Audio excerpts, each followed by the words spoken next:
Salut à tous et à toutes, et aujourd'hui... Joyeux anniversaire! Joyeux anniversaire, Axel. Il a 25 Je ans. fête mon quart de siècle. Ouais, comme moi. C'est ma commencé. Ça faisait longtemps, hein. On s'était pas retrouvés. Ah oui, ouais. On va dire C'est vrai. que l'actu Vanguard était un peu plate, il y avait deux sorties, etc. Mais là, il s'est passé quelque chose d'assez ouf que tu vas présenter, je pense. Enfin, pas ouf. Alors, on est là pour parler un petit peu du débat qui fait rage dans la communauté depuis quelques jours, on va dire. Puisque tout se passait bien jusqu'à il y a à peu près une semaine. Et mardi, quelque chose d'incroyable, la Revival, enfin la prochaine clan collection du coup, est révélée. On a plein de cartes Rivers, tout ça, donc plein de hype. Et 2 jours après, tout le monde s'est tapé sur les gueules. En fait. Donc, c'est bien résumé. Ouais, mais pas sur V. Ils sont pas tapés la gueule. voilà, en fait, les gens. trop tapés la gueule sur V. Donc, du coup, suite à ça, et à un post qui a fait beaucoup de bruit, on va dire, sur le Twitter japonais. Comme du coup l'ont expliqué Maxime Solem et Chris, parce que techniquement j'étais pas au courant de ça, avant qu'ils l'expliquent techniquement. Donc, On a juste vu beaucoup de chouinage. c'est ça, on a vu beaucoup de gens pleurer du coup sur Vanguardians principalement, et un peu dans nos contacts peut-être des fois. Du coup qui se plaignaient en fait de l'état actuel en fait, pas de Vanguard en général du coup, mais vraiment d'Overdress et du standard actuel. Par rapport au fait qu'il y ait un deck qui soit du coup visiblement ultra dominant et imbattable, Bruce. Ouais. Dominant, ouais, imbattable, non. Bon, de toute façon, en fait, juste pour revenir, enfin, pour recontextualiser un peu tout ça, en fait, il y a un donc je vous renvoie vers la vidéo de Chris qui explique vraiment bien tout ça. Donc il y a un article d'un blog qui est sorti sur un blog japonais en fait, Oui, ça qui ensuite a été d'une personne, sur Twitter. j'ai oublié le nom, qui en fait fait un peu l'état des lieux sur les différents formats de Vanguard. Et là où ça fait beaucoup de bruit, c'est sur Overdress. Il pointe ce qui selon lui correspond un peu à des défauts d'Overdress, donc son ressenti un peu sur le jeu, donc il revient sur plusieurs points. Il trouve que les shields ont baissé depuis V, ça c'est un fait, mais que les shields ne sont pas suffisants pour tenir dans Overdress. Il revient aussi sur d'autres mécaniques d'Overdress, avec maintenant le 3ème crit pour chaque nation qui arrive, alors que Lyrical ils l'ont dans le premier booster Lyrical Monasterio, mais là maintenant toutes les nations vont avoir accès à 3 crits, dont le 3ème crit étant à effet. Donc voilà, on en pense qu'on en veut, mais le Critical Trigger étant un trigger qui est ultra oppressif, il se dit que ça va encore accélérer, raccourcir les parties. Et du coup, tout ça enfin, moi en tout cas en tant que joueur occidental, j'en avais pas vraiment conscience, ou du moins c'est pas quelque chose qui me gênait. Et en fait, là où tout le monde s'est mis à parler, c'est surtout, c'était quand? C'était vendredi. Alors, je sais pas de quoi tu vas parler. Est-ce que tu parles par rapport à la triple? Par rapport à la carte du jour. Du coup, ce qui s'est passé en fait, c'est que le vendredi c'était ça. le débat a commencé à faire rage début de semaine dernière, visiblement. Ouais. Donc, on a eu la vidéo de Chris qui est sortie, je dirais, mercredi. Je crois que c'était mercredi. Non, moi c'était vendredi. Ouais, mais Non, justement, ouais, en fait, il dit en tout cas, la vidéo. ah oui, J'espère que la triple, elle est pas pour Baron Magnus. J'espère que la triple, elle est pour Baron Magnus, pas pour Bruce, parce que là, Bruce, c'est déjà assez fort. Et du coup, la triple rare était pour Bruce. Elle était bien. Ouais. Donc, les gens ont commencé à être très vocaux vis-à-vis de leur mécontentement. Et vis-à-vis de l'équilibrage en fait général d'Overdress. Surtout avec la dernière triple, en fait, c'est genre le deck Eugène en une seule carte. Non, c'est Eugène en une seule carte. Ouais, mais c'est un peu plus vu qu'elle est moins conditionnée que Eugène. Insulte pas ma carte. Bah, excuse-moi, mais c'est Eugène en une seule carte, hein, et en rire en plus. Donc tu peux avoir un effet sur ton VG. Ouais, mais j'en ai déjà un. Ouais, justement, c'est un peu le problème. Bref, du coup, en fait, là où c'est vraiment, c'est que les gens. Enfin, faut vraiment remettre ça dans son contexte global. C'est-à-dire que on est à une période qui est assez complexe, pas complexe pour VG, je dirais, assez spéciale, parce que la BT2 est sortie en juillet. Elle est sortie mi-juillet. Ouais, le 20 et quelques, je crois. La BT3 sort en décembre, donc 5 mois plus tard, voire un peu plus que 5 mois plus tard. Les gens commencent déjà à se lasser un peu du format BT02 qui est pas dominé. Bruce est le meilleur deck, on va pas se mentir. Il y a ce contexte aussi qui fait que là, on vient de finir la révélation des clans collection 1 et 2 avec les Hill Guardians qui sont introduits dans cette extension. Les Hill Guardians sont, à ce qui paraît, moi j'ai pas testé, très plaisants. Ça change pas la méta. La plupart des cartes sont Oui, alors, Inimpactante, je sais pas si ça se dit, non impactante dans le oui, format. en fait, ça effectivement, il y va a rien. beaucoup de cartes qui sortent, mais il n'y en a aucune qui vient changer les decks qui sont déjà présents actuellement. Donc les meilleurs decks c'était genre Prism, Luard, Voilà. Vanquisher un petit peu, et puis bah c'est. il y a aussi, je trouve que Duke c'est quand même pas mal. Oui, mais il y a beaucoup de decks qui sont actuellement forts, mais le truc c'est que par rapport à ce The Cross, Gavril. par rapport à ce qu'on va voir dans la nouvelle clan collection, visiblement il n'y a rien qui va venir détrôner un peu Ouais. les decks. C'est du- ça. de Donc la le format ne méta va pas actuelle. changer, il va juste être ralenti. Ce qui n'empêche que l'extension est perçue comme sacrément agréable. Donc on est dans cette période d'entre-deux où entre la BT2 et la BT3 d'Overdress, il y a un énorme trou. Et du coup, on cherche à faire autre chose. donc, Et ben, V sort et l'extension est plutôt réussie. Il n'y a aucun power creep, c'est-à-dire que les cartes sont pas nulles, mais elles sont pas suffisantes pour Pour Bah, c'est détrôner les détrôner les les- gros decks actuels, donc. c'est ça. Et ça n'empêche que le ressenti global des joueurs est plutôt positif sur cette extension. On nous annonce une deuxième V-Clan collection début d'année avec des Rivers, En janvier au ce Japon. du qui, coup, est, ce qui a été assez hypant. On va Ouais, pas se mentir. c'est vrai que Quand Rivers- tu kiffes les Rivers, ouais, c'est Le pour truc, ça. c'est que les Rivers n'ont jamais été réutilisés depuis la saison 3. La saison 3, Ouais. c'est quand même perçu comme une très bonne saison de manière générale. Mm. Même pour le jeu, je pense qu'il y a beaucoup de gens qui jouaient à l'époque, en tout cas, qui trouvaient ça très plaisant. Ouais. Donc c'est un Moi, bon j'aimais coup de beaucoup, nostalgie, je trouve, pour le coup. Mm. C'est vrai que là, ils ont bien tapé avec leur nostalgie. Et ouais, c'est Ouais. pour ça, en fait, je pense que... Donc ça c'est pour planter un peu le contexte, c'est que voilà, entre la BT3 se fait attendre, enfin le gap fait que les joueurs sont un peu lassés Bah, d'Overdress. surtout Et, chez nous. Oui, bah oui, au Japon c'est vrai que la va Oh. sortir. Ouais, je pense que Au Japon, elle sort la semaine c'est entre prochaine, la la 3 et la semaine 4 d'après, qu'il y a donc. eu beaucoup d'écart, je crois, Oui, au Japon, pardon. oui, mais là où nous, bah, entre 3 et 4, il y aura normalement entre 2 Il y aura normalement un écart 3 mois. normal. Ouais, donc, Et du coup, voilà pour planter un peu le décor. Et donc, cette triple qui arrive pour Bruce, tel un coup d'éclat en mode. Derrick. On espérait que. Ils se servent de la BT3 pour rehausser le niveau des autres decks au niveau de Bruce et Bastion. Ce qu'ils ont fait, on va pas se mentir, hein, les cartes de la BT3 je trouve sont assez bonnes. Mais quand on donne des bons trucs aux autres, là on rajoute une couche à Bruce. C'est comme ça que la plupart des joueurs l'ont perçu. Oui. Et le fait que Barrow Magnus n'ait pas de triple alors que c'est un deck qui est en retard par rapport à Bruce. Et que Bruce, étant le meilleur deck, reçoive encore une carte, ça a encore créé un débat sur l'équilibrage et voilà. Donc, ça c'est pour planter globalement le décor. Donc il y a une petite lassitude d'Overdress du fait que cette période-là soit très longue et qu'on commence un peu à faire le tour. Même si, je pense, très sincèrement, c'est mon avis personnel, je pense que allez, 90% des joueurs n'ont pas fait le tour d'Overdress. En fait, beaucoup de joueurs aussi ont été déçus de la BT3, analyse personnelle, tout simplement parce qu'ils ont regardé les cartes qui ont été révélées en se disant est-ce qu'elles peuvent rentrer dans mon deck. Ils attendaient vraiment des cartes qui supplantent les cartes de la BT2 ou qui puissent rentrer dans le deck en remplacement d'autres cartes. Et c'est pas ce qu'on a eu, on a eu des options en fait, Des des nouvelles stratégies potentiellement qui viennent s'ajouter, mais il n'y a pas littéralement une carte de la BT d'avant qui sort, mais en mieux, avec moins de coups, avec plus de puissance, avec un effet pareil, mais plus puissant du coup. Non, il y a de nouvelles options en fait, qui sont ajoutées pour les decks. Et c'est-à-dire que le deck qu'on a buildé actuellement, bah, on va devoir faire des choix en fait dans le deck build. On va pas pouvoir juste dire la nouvelle carte qui sort, la triple, j'en prends 4, ça remplace la commune qui était là avant, et voilà, c'est bon, mon deck Ouais. il est buildé. ça encore, ça va. Ou alors, il y a certaines tripes, tu dis, bon, je joue un Vanilla dans mon deck avec Keyword Overdress. Bon, bah, j'enlève le Vanilla pour rajouter une carte qui a potentiellement un effet. voilà. Bah, non, mais je peux pas dire plus, c'est la carte, c'est ça. Oui, bah, oui, pour moi, c'est la pire tripe. Mais bref, passons. Donc, vous avez un exemple. Alors, ça va être intéressant ce débat parce qu'on a un joueur donc, qui joue Bruce qui pourra nous éclairer un peu parce qu'on va discuter un peu de ce power creep de Bruce. Est-ce que Bruce est vraiment le meilleur deck? Est-ce qu'il domine tant que ça? Et vous avez un exemple du Schwinner qui, toutes les cartes sont bonnes sauf celle de ma nation. C'est globalement, moi, ce à quoi j'ai assisté, Oui. c'est Ah oui, tous les joueurs ont un consensus pour dire les autres ils ont eu des bons trucs, pas moi. C'est Ouais, l'impression que ça, ça donne. c'est- Parce que tout c'est simplement vrai, il y a c'est ce biais où quand on joue on se dit ah putain mon deck a ce défaut et j'aimerais une carte pour combler ce défaut. On le reçoit pas, on reçoit une autre option. Mais par contre du coup bah Il n'empêche que la triple pro jeune, elle est très cool. oui elle est très bonne ça. Voilà, donc je suis hyper hypé par Eugène, mais pas rien. Bon, mais bon. Bref, on va peut-être commencer par cette question là du coup. Est-ce que Bruce est le deck est le deck ultime en fait? Est-ce que c'est le meilleur deck de la BT2? Est-ce qu'il domine tous les tops? Thomas, je vais commencer par toi. Ah non, Alors- je vais répondre. Non, mais toi, on aura ton avis après parce Ouais, que c'est ça, toi, parce tu que. joues Bruce. Ouais, c'est ça. Et nous on joue toute notre vie contre lui qui joue Bruce. Bah, pas tant que ça. Bah, on a de la chance.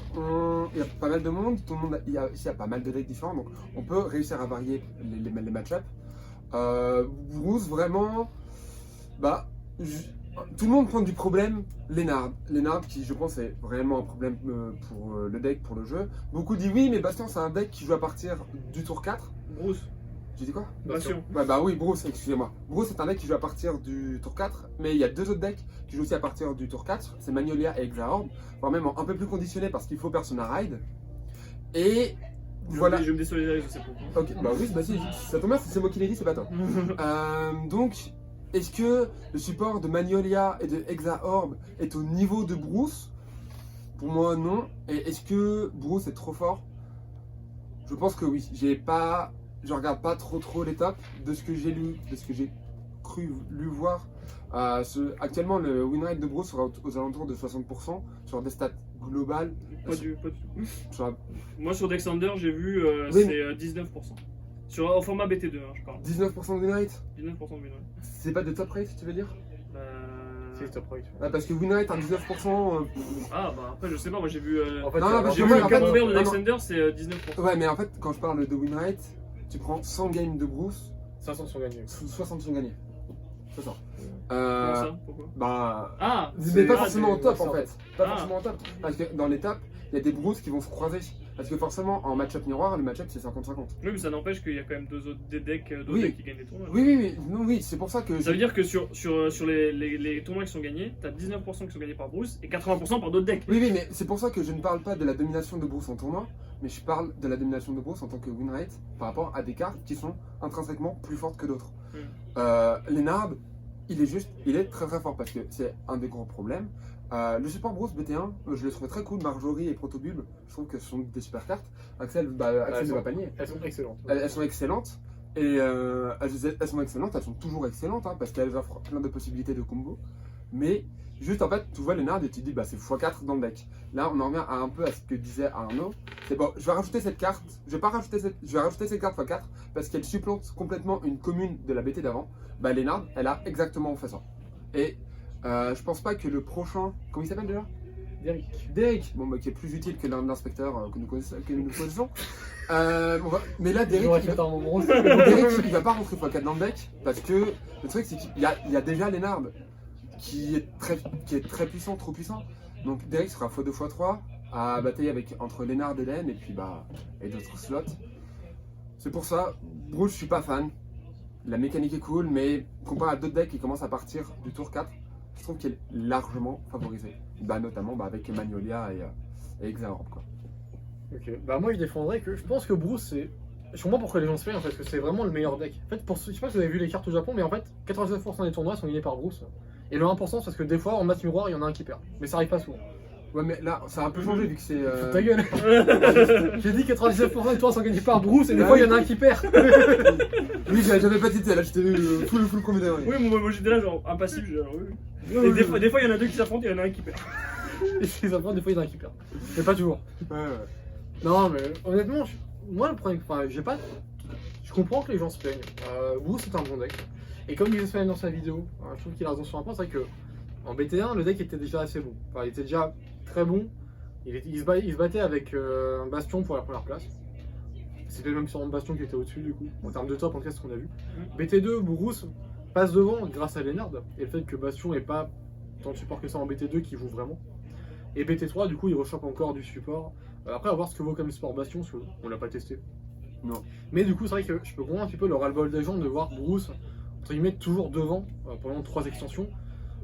Après, une fois de plus moi je suis d'accord sur un point qu'a évoqué Sven également, c'est que on joue à un TCG et il y a toujours des tiers en fait. C'est pas nouveau que tous les decks sont pas égaux en fait. À partir du moment où tu as des mécaniques différentes, façon de jouer différentes, des cartes différentes, tout le monde sera pas égal en fait. Et après, l'autre point qui a fait aussi beaucoup réagir, c'est que quelques jours avant sortait une Producers Letters, donc du producteur Ketamori, qui disait dans Overdress, tout ce qu'on voit c'est fine et c'est prévu en fait. Within Expectation. Ouais, within On your s'attendait à ce s'attendait. que ces résultats, à ce que ça se passe comme ça en tout cas. Et honnêtement, moi je suis pas assez surpris. Je sais pas pourquoi les gens ont tilté à ce point-là. Enfin, c'est Ouais, normal mais- que. Le truc, c'est oui, c'est normal, c'est un TCG, forcément, il y a des decks qui sont plus forts que d'autres. Mais là, il y a clairement du favoritisme. Ça a toujours été le cas. Oui, mais là, en fait, en moyenne, les clans, enfin les nations sont assez équilibrées en termes de support, mais là, il y a clairement un avantage. Après, ce que je comprends, c'est que les gens s'attendaient peut-être au fait que le système de nations rendent les choses différentes de ce qu'on avait avant. C'est-à-dire qu'avant on avait des clans, les clans qui se portent d'une façon ou d'une autre. Et maintenant, le système de nation, certains ont peut-être pensé que justement un des problèmes qui est pas mal évoqué par les gens qui se plaignent, le support qu'ils appellent, alors un terme que je trouve très mal exploité, xénophobique. Donc, c'est quoi pas vraiment le. En fait, le fait que tes cartes marchent que avec Exorb, que avec oui, ok, Bastion, d'accord. que en Final Rush. Ok, Voilà. Le fait que vraiment des cartes sont désignées pour certains decks et que tout ne soit pas générique. Oui. Ça, c'est un problème que certains évoquent et pensent du coup que Zorga devrait avoir des cartes de Flagbearer pour faire de la multi. Tu vois. C'est une petite flamme père, ça va pas changer grand chose, non? Non, mais tu vois, Zorga il a un order qui met plus 1000 sur la front par exemple. Ah, ouais. Là, tu vois les cartes de Flagbearer dedans. Voilà, tu vois, je ferais 5 attaques Zorga, machin. Oui, ouais. Mais c'est pas ce qui est designé de base en fait. C'est normal que chaque deck ait des gameplays différents, que tout ne marche pas ensemble. Que ce soit même designé pour ne pas marcher Qu'il y ait ensemble. des limites en fait, que tu puisses pas. C'est ça. Que ça reste dans une. Et moi je trouve ça bien, ça veut dire qu'en fait le game design il est réussi. Oui, Si mais... tu peux pas faire des aberrations, ça veut dire que le game design il est réussi. oui, mais il y a certaines cartes qui sont légèrement plus faibles, où il pourrait faire sauter cette restriction. Bah, par exemple, je trouve que Elenia est une bonne carte dans Stoika. Elenia, c'est Celle qui reborn. Ouais, Unplace. Ah, c'est version 200. Ouais, tu CB, tu soulèves, tu rebandes 1. Je trouve que c'est une bonne carte parce qu'elle est pas trop puissante, elle va dans plein de decks.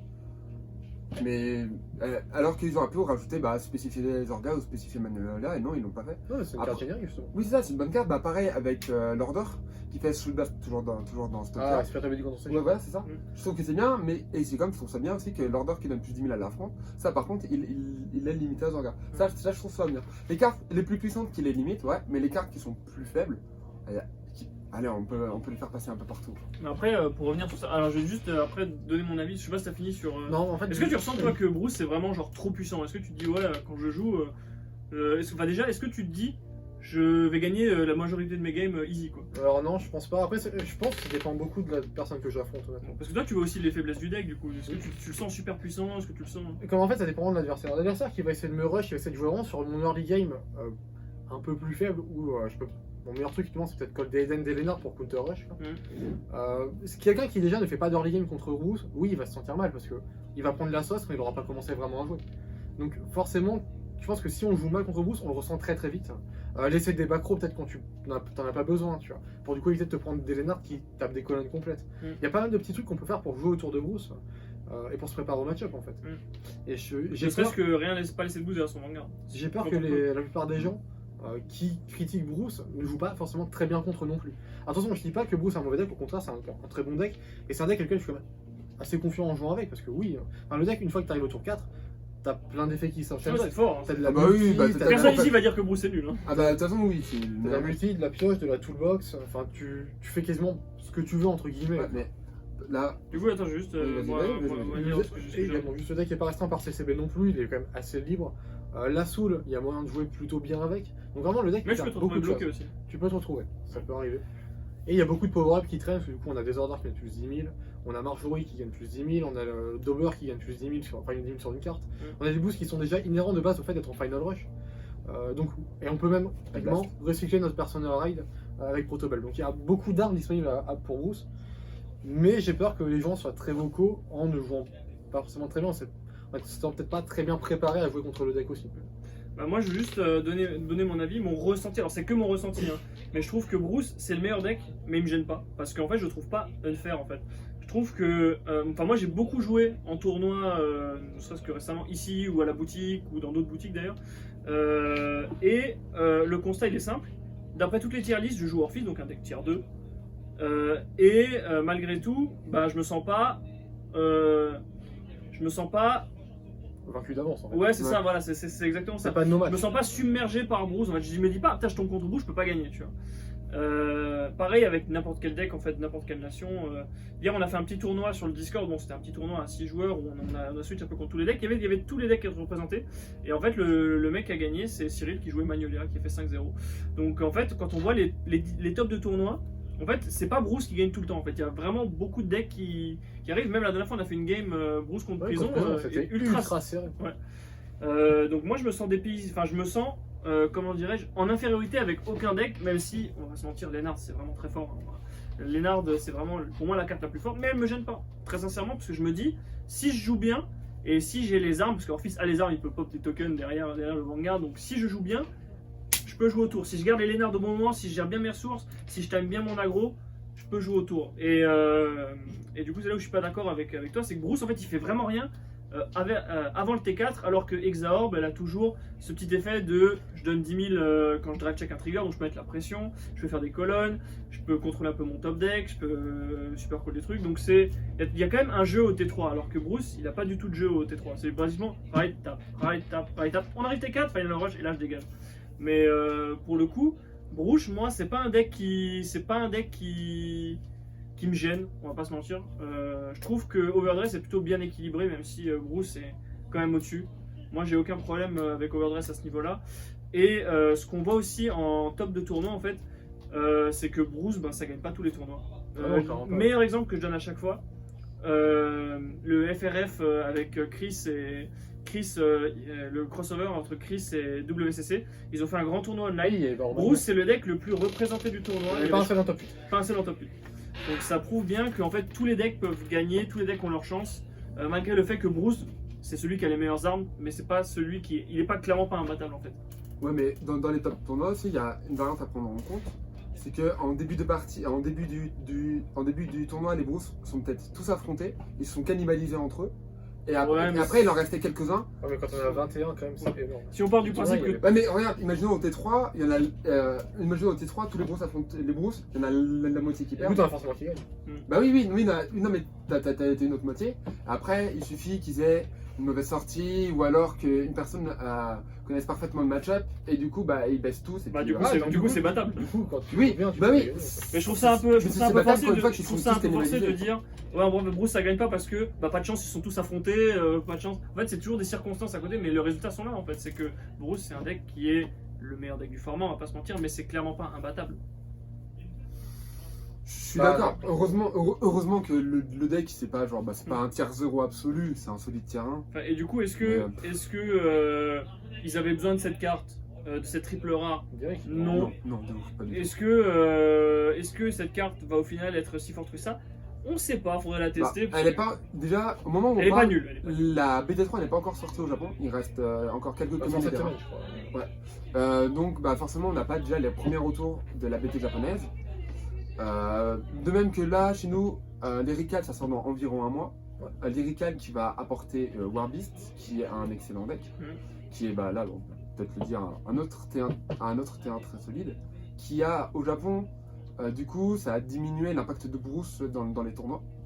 Ça a diminué l'impact de Bruce et de Bastion. Après, est-ce que c'est parce que c'est la nouveauté ou alors est-ce que c'est parce que Warbeast est tellement fort que ça supplante tout le reste? Ça, on ne sait pas trop, on verra quand ça sortira chez nous. Quoi. Mais pour moi, non, Bastion, la triple était de trop. Et là, comme ils ont dit, comme Keita Mori aussi a annoncé dans sa lettre, qu'il y aurait des banlists Tous les 4 mois. tous les 4 mois, c'est ça, où les 3 formats vont être touchés. Donc bah, on est sûr déjà, il n'y aura rien à la fin du mois pour Overdress.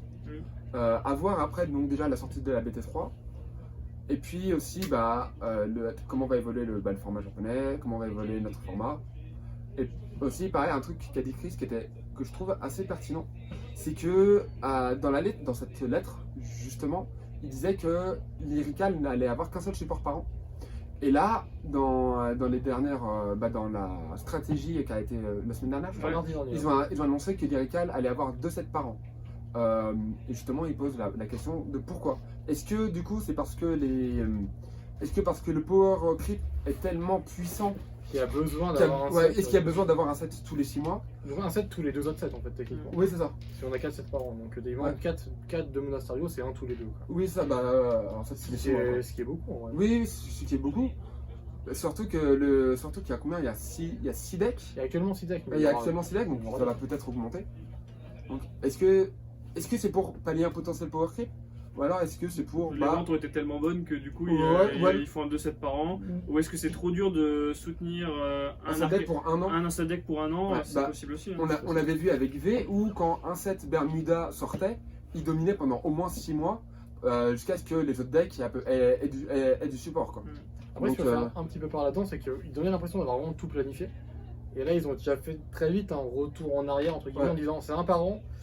En fait, là, deux. ils sont très vite sont passés à 2. Donc ça, c'est vrai que c'est un peu inquiétant, entre guillemets. On verra ce que ça veut dire. Oui, On verra ouais, ce que c'est ça ça. va donner, du coup.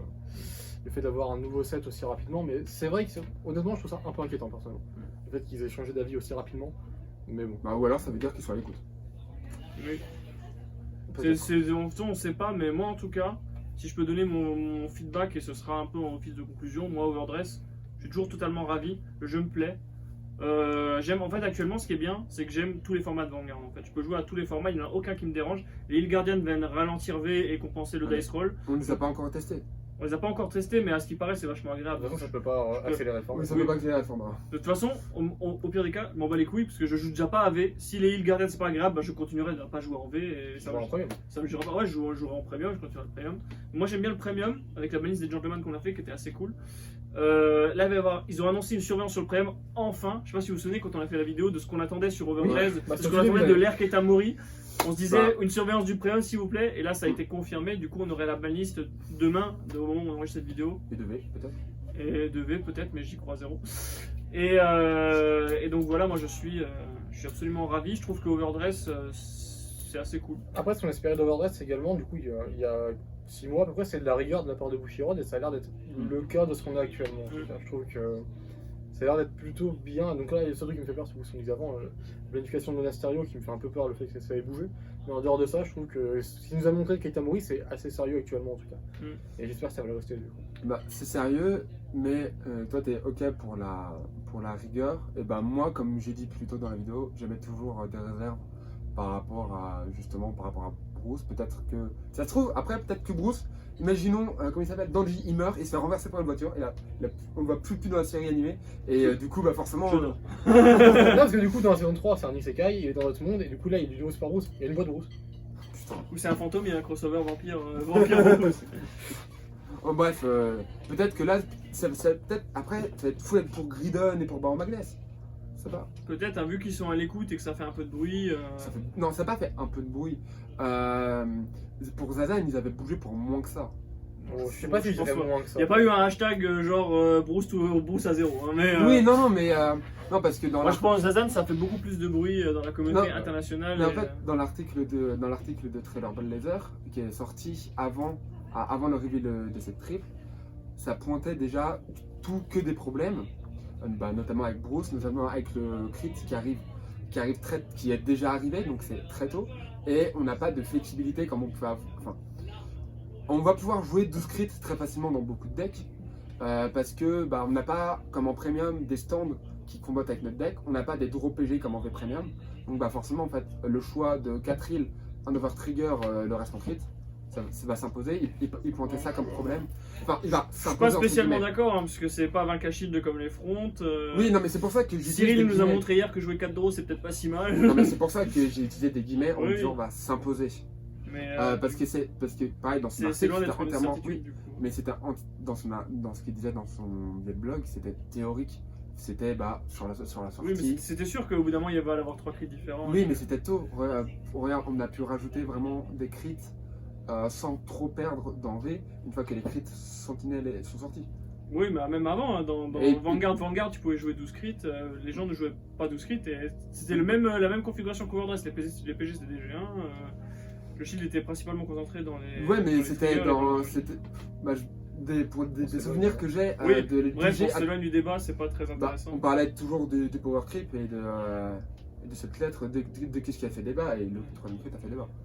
Ouais, bon, fait débat, moi ça fait pas vraiment de débat là-dessus. Les gens se plairent plus sur d'autres trucs. quoi. Ouais. Mais bon, C'est une conséquence, c'est un mix de tout. Donc est-ce qu'on a fait le tour ou pas? je pense qu'on a dit après si on se voulait. Quoi. C'est déjà pas mal, je pense. En gros, les gens pleurent. Les gens Bon. pleurent et faut voir ce que Bûcheron. Les gens pleurent sans chercher des solutions, sans voir... Ils comment- peuvent pas avoir de solution, de toute façon, c'est Bûcheron qui a le dernier mot. Bah, quand tu regardes ton support et que t'es là, genre à te dire bon, bah du coup, peut-être que t'as pas la mauvaise vision. Tu vois. Les gens se plaignent aussi que c'est trop linéaire, mais en fait, ils restent sur leur build de départ sans vraiment explorer toutes les possibilités que. Ils sont offerts par le deck building. C'est ça. effectivement, tu vas voir Et là, on c'est parlait des beaucoup, clans c'est pas xénophobiques, il y a marqué genre, il y a une carte par exemple, je prends Well Intelligence, il y a marqué genre CB1, tu meules 3, tu reborn 1, mais si t'as Magnolia, tu reborn 2, les mecs se disent ok, c'est une carte Magnolia, je jouerai jamais dans Zorga, alors qu'en fait elle a le potentiel. Nectar, il y a Zorga dessus, il y a plein de mecs qui je la joue pas parce qu'il y a Zorga dessus, tu vois. Alors que moi j'ai vu des gens jouer ça dans Magnolia, sur un Genos là, qui partage après son puissance, c'est pas mal, hein, franchement. Mais voilà, c'est un peu dommage de se limiter, de ne pas prendre les cartes qu'on a. Ce que je trouve aussi dommage et que j'ai vu, et qui moi me déplaît, c'est que par exemple, on a une carte pour Orphiste qui, tu bouffes 3 tokens, tu restampes. Et c'est pas une carte de ouf, tu vois, elle fait de la multi, c'est un potentiel multi qu'on n'avait pas. Si je te fais chier, tu le dis. Et en fait, au lieu de se dire, bah c'est cool, on a une option multi-attaque si on veut dans le deck, les gens se disent, ouais, ça coûte 3 tokens, c'est cher. Moi je voulais que ça retire pour 1 token. je veux qu'ils nous donnent des tokens qui comptent pour 2 tokens. Tu peux donc faire 5 attaques autant 3. Oui, c'est ça. Donc, je trouve ça dommage de se dire, bah au lieu de dire on a une option, je vais la tester, on se dit, ouais non, franchement, ça combode pas bien avec, ça rentre pas, je peux pas la mettre directement dans le deck que j'ai déjà et. Attends, Faut que je fasse des t'as choix. quelques slots qui te restent dans. T'en as quelques-uns, mais c'est pas. Bah, Non, t'as des choix à faire, c'est normal. Oui, t'as des choses à faire, mais. Est-ce que tu vas full bourrer? Est-ce que tu vas full retire? Est-ce que tu vas faire un peu de tout? Ah, mais je suis d'accord, mais t'as des gens qui disent, ouais, ou comme ils disent, ouais, bon bah. Je sais pas moi. Ouais, bah en fait, cette carte de Keter Sanctuary qui dit si j'ai moins de 4 cartes en main, c'est bien, je check le top et je colle un G3. Tu as dit, bah non, en fait, c'est nul parce que faut que j'ai moins de 4 cartes en main, tu vois. S'il y avait une condition en moins, s'il y avait un cost en moins, machin et tout. Bah, Ah, mais- les gars, mais c'est des options en fait. Mais là, on peut aussi parler de la nouvelle triple de Keter qui fait. Ouais, mais là, la vidéo serait trop longue. Ouais, c'est vrai. Désolé, c'est vrai, on extrapole beaucoup à cause de Du moi. coup, Axel, conclusion. Acheter des mouchoirs. Non, mais je sais pas, honnêtement, je pense que les gens sont un peu énervés pour pas grand chose. Mais c'est vraiment marrant d'avoir vu ce contraste entre la vague de hype du début de semaine avec la vague de haine qui a déferlé juste après. Presque, enfin, je dirais pas sans raison, mais d'un seul coup en fait. Moi, j'ai vu des gens qui disaient que Keita Mori il privilégiait V à Overdress juste parce que, ben, ouais, Bruce c'était trop fort quoi. Pourquoi il n'y a pas de trick pour Baron Magnus? Bah, ce sera la prochaine fois, c'est pas grave. Oh, pour la prochaine fois, il y aura une triple pour chaque headline. Alors que les cartes de Gridon marchent très bien avec Baron Magnus, mais c'est pas grave, hein. Les gens voulaient Tu veux jouer par démonium dans Baron Magnus? Sur le charge Démonium. d'un coup? Ah oui, ça. Pas de tactics? Ouais. Ah, c'est... Mais non, il y a Bruce dessus, tu peux pas là. Non, mais tu mets le petit géant quand il est là envoyé en saut par l'effet de VG, t'as garde restriction tout le temps. Ah bon. Du coup, Thomas, ta conclusion. J'espère qu'il y aura. Il a dit qu'il y avait une restriction list tous les 4 mois. J'espère qu'elle sera appliquée. Donc voilà, vous avez un peu tout le prisme de tous les avis. Quelqu'un veut encore dire quelque chose? Salut. Mais Arena, c'est de la merde. N'hésitez pas à regarder sur le site de Parkage, on a rentré de la Revival, donc on a toutes les cartes si vous aimez le premium. Si vous voulez essayer, Si vous voulez essayer les premiums, ouais. Donc on a pas mal encore de cartes disponibles, sauf dire effectivement que vous pouvez acheter néanmoins en clan 7 parce qu'il en reste là. Et du coup, voilà. Donc n'hésitez pas à faire un tour sur le site, on a ici Blackout aussi qui arrive. Oui. Et pas mal de belles choses, clan collection, 7 1 et 2, en clan 7 ou en unité. DBT3 qui est déjà en précommande, Lyrical, il nous reste quelques clans 7. Donc voilà, tout Vanguard est ici et on se retrouve la prochaine fois pour parler peut-être d'autres choses. Bah, avec un peu plus de joie peut-être. J'espère, de la joie, de la bonne humeur. Ça marche. Allez, salut. Bye bye. Combien de temps a fait cette vidéo? Je sais pas. Je pense qu'on est sur un bon 35 minutes. Je suis d'accord. 33 minutes.